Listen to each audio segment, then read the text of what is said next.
con ellas a Israel, si procurarían o no seguir el camino de Jehová andando en él, como lo siguieron sus padres. Verso 23. Por esto dejó Jehová a aquellas naciones, sin arrojarlas de una vez, y no las entregó en manos de Josué. ¿Para qué lo hizo? Para probar con ellas a Israel. Entonces, ese es un pasaje similar respecto de lo que está planteando Habacuc. Él entiende que esa situación no está fuera de control. Él entiende que es imposible que los caldeos vengan a hacer su propia justicia. Él entiende que todo esto está con un propósito de Dios para traer bien a Israel. No es para traer mal, es para traer bien.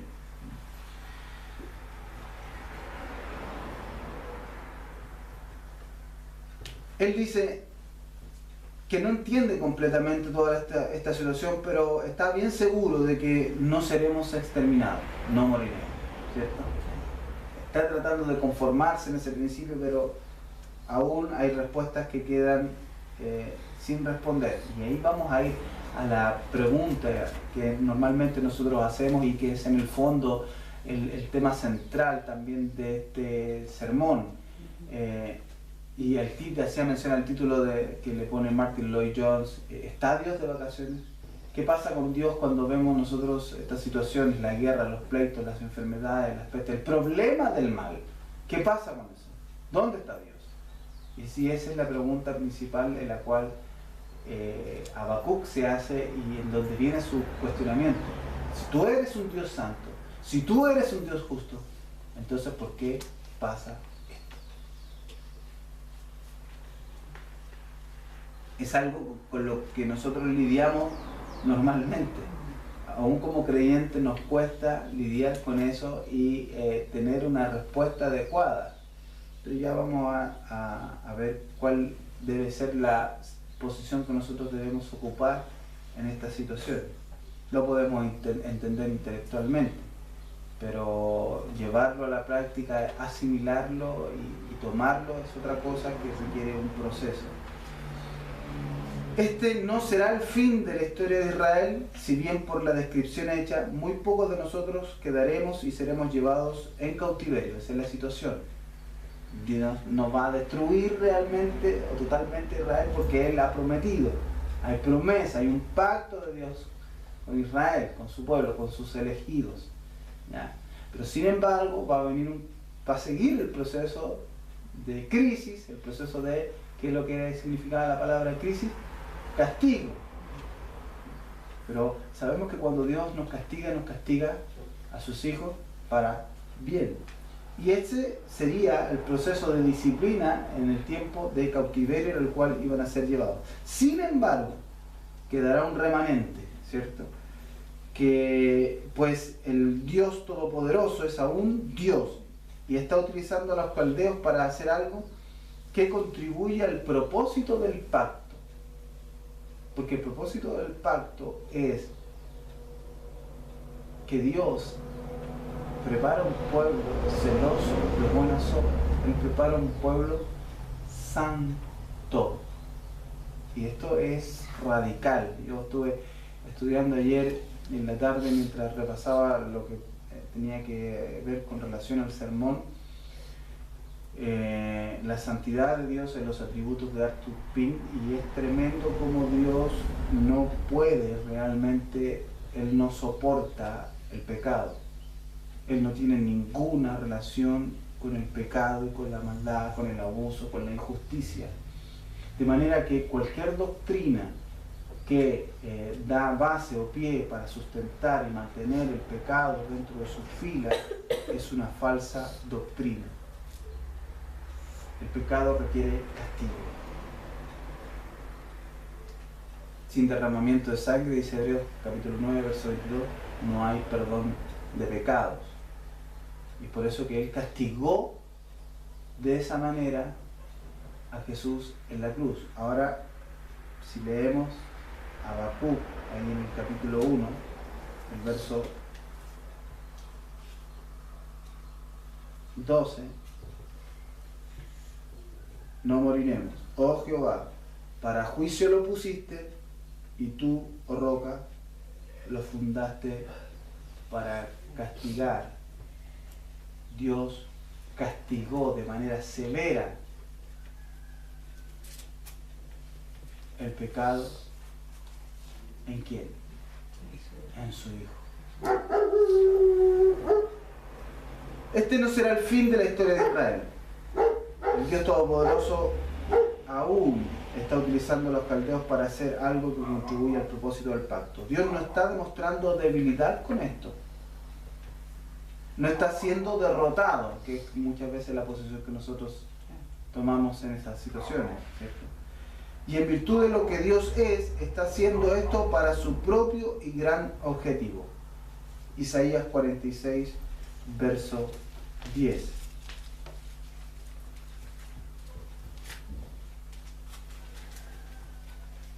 Isaías 46 y el verso 10, y esto es uno de los versos que más me gusta. Que anuncio lo por venir desde el principio y desde la antigüedad lo que aún no era hecho. ¿Cómo es eso? Tremendo, ¿cierto? Que digo, mi consejo permanecerá y haré lo que quiero. Ese es Dios. Ahí está actuando Dios. Entonces eso tiene que ver, y todo lo que está sucediendo y todo lo que está viviendo Israel, y en este mismo conflicto Habacuc, tiene que ver con el propósito de Dios, con lo que Él quiere hacer, con lo que Él se propuso en su anticipado consejo, de su propia voluntad, hacer desde antes de la fundación del mundo. Él se propuso hacer en su decreto divino, eterno, ese decreto que, aunque lo entendamos en cierta manera o en parte en su revelación, lo que Él nos ha dado, jamás lo lograremos entender en su profundidad. Bueno, entonces, ¿cómo reconciliar ahora? Y este es el punto, esta es la segunda parte. ¿Cómo logramos reconciliar la santidad de Dios con su instrumento de juicio? ¿Cómo reconciliar? Dios es santo, si Él no tiene parte con el mal. ¿Cómo entonces reconciliamos a Dios con este instrumento de juicio que está utilizando a los caldeos? ¿Cómo podemos reconciliar? ¿Cómo entendemos eso?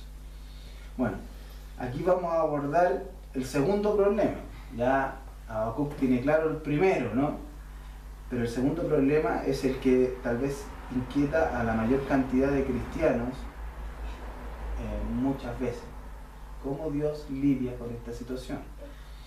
Si Dios es todopoderoso y está en pleno control de los acontecimientos, entonces ¿cómo podemos nosotros reconciliar estos eventos con la santidad de su carácter? Y aquí nosotros debemos tener cuidado de no hacer a Dios autor del pecado, ¿no? Entonces esa es la pregunta. ¿Cómo podemos reconciliar estos eventos con la santidad de su carácter? Si reconocemos el poder de Dios y admitimos, que los caldeos no son más que instrumentos en sus manos y que sus éxitos no se deben al Dios de los caldeos, todavía nos resta preguntar, esta es la pregunta, ¿cómo puede un Dios santo permitir que estas circunstancias ocurran? ¿Cómo puede suceder eso? Si Él es santo y está usando un pueblo impío para su pueblo. Bueno, hay alguna explicación también que me gusta el comentario que hace Lutero respecto al endurecimiento de Faraón. Lutero dice que Faraón fue endurecido que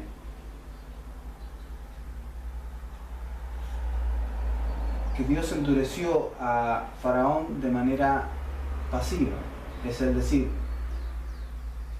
el corazón de Faraón fue entregado a su propia maldad. Había tanta maldad, o había suficiente maldad en el corazón de Faraón para que él mismo se endureciera. No fue necesario que Dios añadiera mal sobre esa maldad. No, la manera en que Dios endurece el corazón de Faraón es apartando su gracia. apartando su misericordia. Él no lo restringe en su maldad y deja que el corazón de Faraón se incline a sus propios deseos. Y esa es la manera en la cual nosotros podemos entender de alguna forma esta situación. Dios no es autor de pecado. Él está controlando la situación respecto de Israel. Está tratando con ellos. Pero Él está dejando que el corazón de los caldeos, ¿cierto?, vaya en pos de lo que ellos quieren hacer. Y lo que ellos quieren hacer es conquistar, es arrasar, es destruir, es causar daño a ese pueblo que se dice llamar el pueblo escogido por Dios. ¿Se entiende? ¿Se entiende?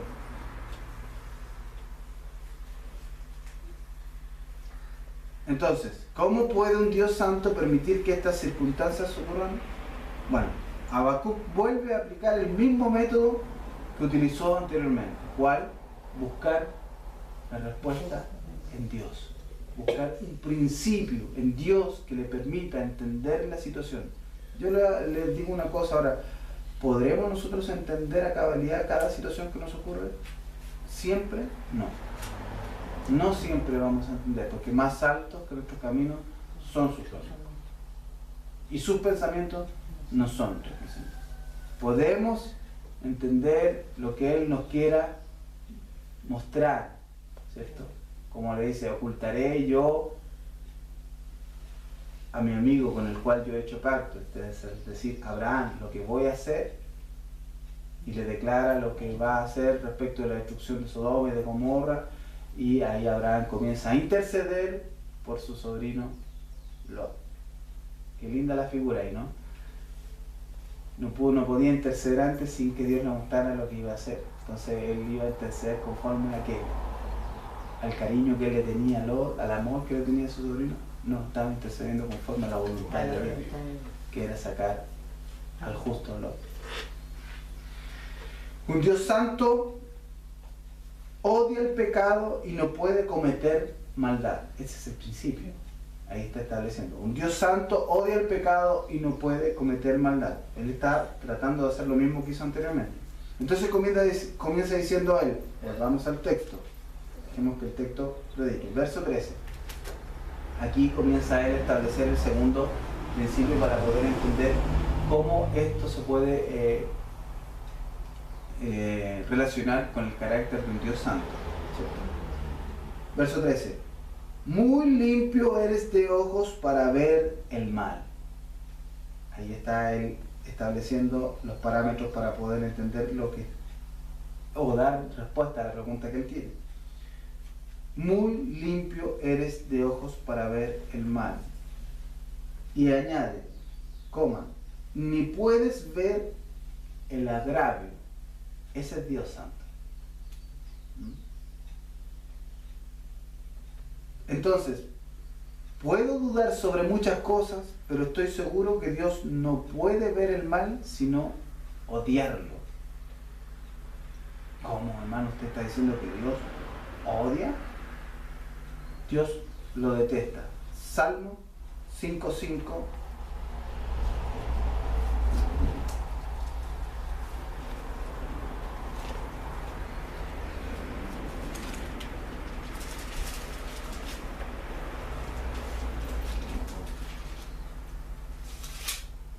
Y dice ahí la Biblia, los insensatos no estarán delante de tus ojos, aborreces a todos los que hacen iniquidad. Dios ama a todo el mundo.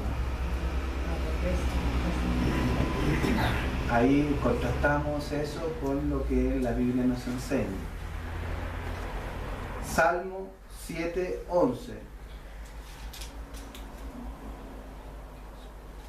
Dios es justo. Dios es juez justo. ¿Por qué es juez justo? Porque Él es santo, ¿no? Y Dios está, ¿qué dice? Airado contra el impío todos los días. O sea, no hay día en que Él no se enoje, no se aire, no lo aborrezca por la maldad de ellos. Ahora, Cuando nosotros vemos las escrituras de aquí y podemos mirar, podemos entender realmente por qué Dios, cuando ordena que los hombres se sujetan, se deben sujetar, se deben someter a su ley, podemos entender por qué Él lo pide. Porque habrá alguien que argumente, ¿por qué? Pues sin culpa, como dice Pablo, haciendo su defensa, ¿cierto? Su exposición en Romano. ¿Por qué pues sin culpa? O sea, decir, ¿por qué está condenando si el hombre está caído a merced de él? ¿No? Que es lo que dicen normalmente los arminianos. Y discuten ellos, ¿por qué está demandando santidad si no puede el hombre a menos que Dios haga algo en ello? Es uno de los argumentos que usan, ¿cierto? Una cosa no sobrepasa a la otra, las dos se complementan de manera perfecta en las escrituras. Aquí lo podemos entender. Ya claro, ¿no? ¿Por qué pues sin culpa? Porque Dios es santo. Y su santidad demanda del hombre perfecta obediencia. Su santidad demanda del hombre que le adore. Le debe adorar porque Él es su creador. Y el hombre voluntariamente ha negado esa adoración y ha deseado honrar a las criaturas antes que el Creador. La soberanía de Dios y la responsabilidad humana. Ahí está y nos queda claro. Entonces respondemos, ¿por qué pues sin culpa? Porque Él es santo. Y segundo argumento, porque Dios hizo al hombre recto, pero ellos buscaron muchas perversiones. La culpa no es de Dios, la culpa es tuya, la culpa es mía. Ahí está la respuesta, ¿no? Son algunos argumentos que nos vienen después de estar analizando esto, ¿cierto? Entonces, un Dios santo odia el pecado y no puede cometer maldad. Entonces comienza diciendo, muy limpio eres de ojos para ver el mal, ni puedes ver el agravio. Y aquí vemos dos pasajes en los cuales nos está mostrando que Dios no puede ver el mal, sino solamente odiarlo y que lo detesta. Todo el mal existente en el mundo le es completamente aborrecible debido a que Él es puro, a su pureza. ¿Ya? Busque Proverbios, capítulo 3, el verso 32. Proverbios, capítulo 3 y el verso 32.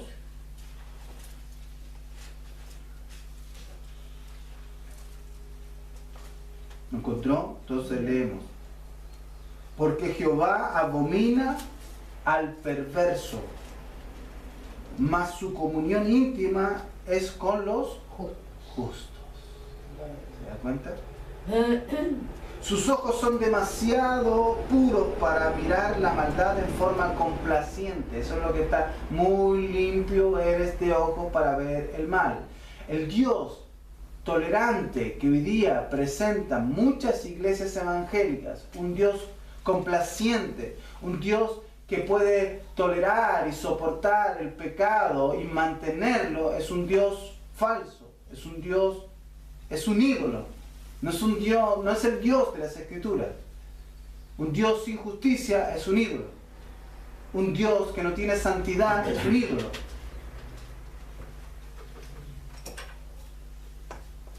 Porque Jehová abomina al perverso, mas su comunión íntima es con los justos. Sus ojos son demasiado puros para mirar la maldad en forma complaciente. Todo esto es lo que estamos viendo ahí que está tratando de establecer Habacuc para poder entender cómo Dios, siendo santo, puede ver, soportar esta situación y cómo puede Él controlarla en función de sus propósitos si Él es santo. ¿Se entiende? Eso es lo que Él está cuestionando. Sus ojos son demasiado puros para mirar la maldad en forma complaciente. Ahí mismo en Proverbios, busque el 15, el verso 26. Entonces vamos al testimonio de las Escrituras. Dijimos que las Escrituras nos enseñan, que sean las Escrituras las que nos exhorten,